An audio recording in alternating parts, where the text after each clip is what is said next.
Hi hello welcome to Savitri kitchen. இன்னைக்கு மாலையபட்சம் டே 6 night dinner தான் பார்க்க போகிறோம். நைட் டின்னருக்கு என்ன பண்ண போறேன்னு பார்த்தேன்னாக்கா ஒரு ஆலு மேத்தி சப்ஜி, சுக்கா சப்ஜியும் ஒரு தக்காளி போட்டு வெங்காயம்லாம் போடாதக்கு வெறும் தக்காளி போட்டு பாசிப்பருப்பு போட்டு டால் சப்பாத்தி. இப்போ ஆலு மேத்திக்கு பார்த்தேன்னாக்கா நான் இந்த மாதிரி கியூபாக உருளைக்கிழங்கு கட் பண்ணி வச்சுட்டுருக்கேன். தாளிக்கிறதுக்கு கடுகு, ஜீரகம், கருவேப்பிலை, டாலுக்கு கருவேப்பிலை, கொத்தமல்லி கடைசியாக போட போகிறோம். கடுகு, ஜீரகம் தாளிக்க போகிறோம். இந்த உருளைக்கிழங்கு கஸ்தூரி மேத்தி நான் இது கொஞ்சம் எடுத்து வச்சுட்டுருக்கேன் இப்படி ஊற்றுண்டு.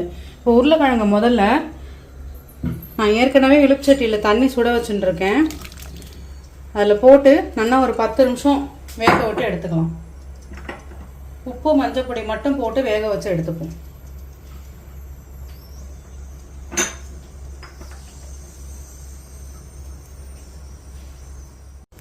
இப்போ டாலுக்கு பார்த்தேன்னாக்க பாசிப்பருப்பு நான் நல்லா ஒரு 3 கை பாசிப்பருப்பு எடுத்து வச்சுட்டுருக்கேன். அதுக்கு 2 தக்காளி பழம் இந்த மாதிரி நீட்டமாக கட் பண்ணி வச்சுட்டுருக்கேன்.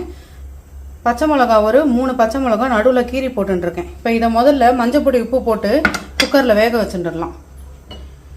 நல்லா ஒரு சொம்பு தண்ணி ஊற்றிக்கலாம்.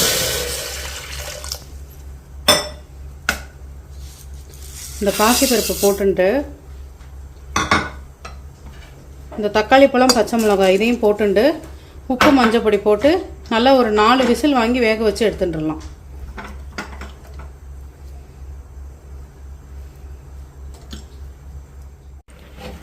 டால் பார்த்தேன்னாக்க இந்த மாதிரி நல்லா வெந்துடுத்து பாருங்க. பாசிப்பருப்பு ஃபுல்லாகவும் வேகக்கூடாது, ஒரு அரை வேக்காடு 1க்கு 2 இருக்கணும். இதை மாற்றிட்டுடலாம்.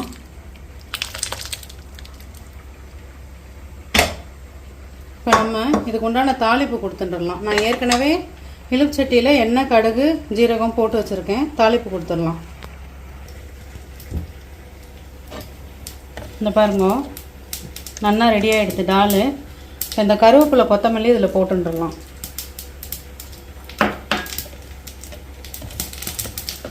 இங்கே கடுகு, ஜீரகம் நல்லா பொரியறது. இதையும் ஆஃப் பண்ணிவிட்டு டாலில் சேர்த்துட்டுடலாம். இப்போ ஆலு சப்ஜிக்கு பார்த்தேன்னாக்க எண்ணெய் விட்டுக்கலாம். இந்த கடுகு, ஜீரகம் எடுத்து வச்சுருந்தோம் இல்லையா, அதை போட்டு பொரிய விட்டுக்கலாம். ரெண்டுமே ஒரு கடுகு, ஜீரகம் நல்லா வெடிக்க ஆரம்பிச்சிடுது. 1 ஸ்பூன் சாம்பார் பொடி, சின்ன டீஸ்பூனால் 1/2 டீஸ்பூன் காரப்பொடி போட்டுண்டு இதை நல்லா எண்ணெயில் ஒரு பொரிய விட்டுக்கலாம். இந்த மாதிரி கலர் மாறக்கூடாது.